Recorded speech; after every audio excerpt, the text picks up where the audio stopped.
Section 4.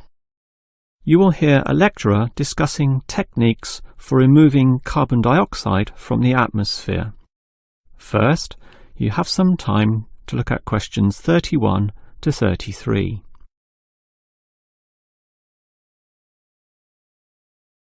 Now listen carefully and answer questions 31 to 33. We all know about the role of carbon dioxide in causing global warming. Obviously, society needs to reduce the release of carbon dioxide, otherwise known as CO2. This gas comes from the burning of fossil fuels, such as coal and oil, and it is virtually impossible for society to prevent or even limit such activity. Our need for energy and power is just too great. Instead, a more practical idea is to collect the carbon dioxide from the burning process, for example, directly from the chimneys of power stations, and somehow prevent this gas from being released into the environment. To do that, you need to store it somehow, and that has to be essentially forever. It is perhaps for this reason that many believe that, rather than storing the carbon dioxide as a gas, it is better to react it with metal oxides, such as magnesium or calcium, which results in the formation of a hard carbonate material. The gas is, in effect, turned into a stable and unreactive solid, which can simply be dumped anywhere.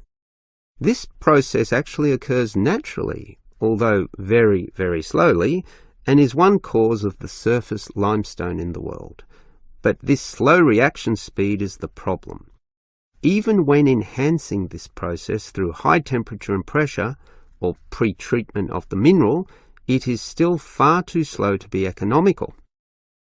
One other technique which has been suggested is to pump the gas to the bottom of the ocean, where it would react with compounds in the seawater, forming carbonic acid.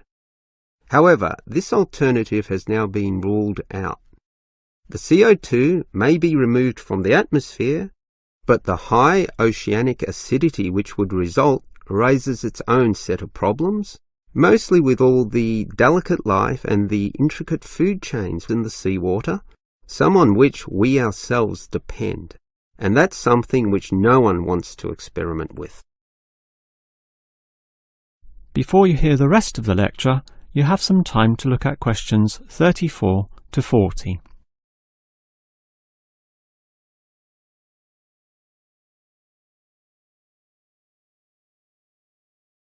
Now listen and answer questions 34 to 40.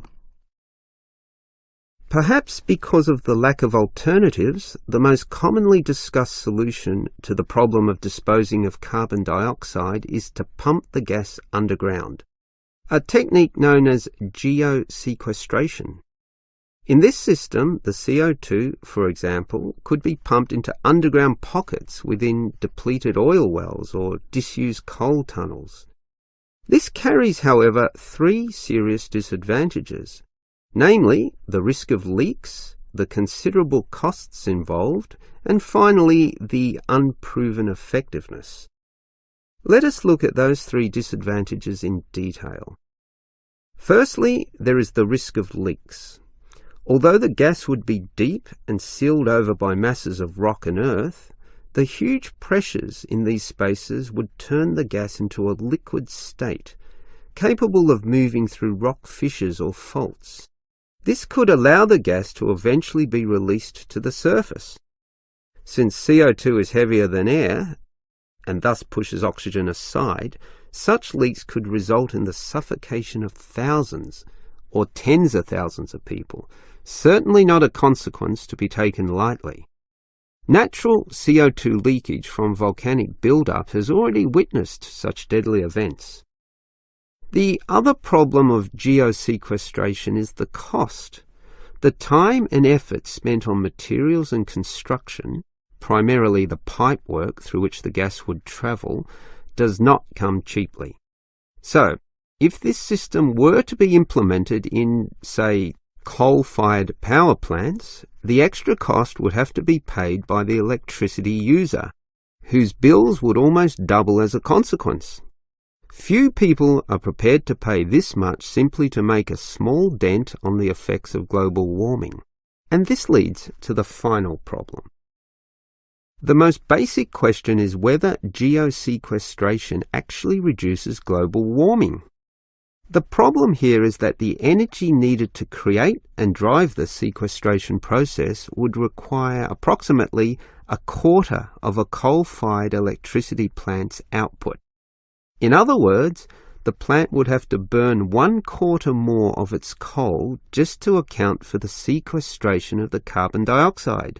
And with coal producing other noxious pollutants, such as sulfur, ash, and heavy metals, the environment is hardly benefited at all.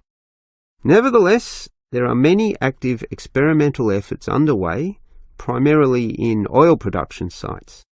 These are small, but intensively monitored and analysed. All we can say now is that the jury is still out on whether underground carbon storage will one day be feasible. That is the end of section 4. You now have half a minute to check your answers.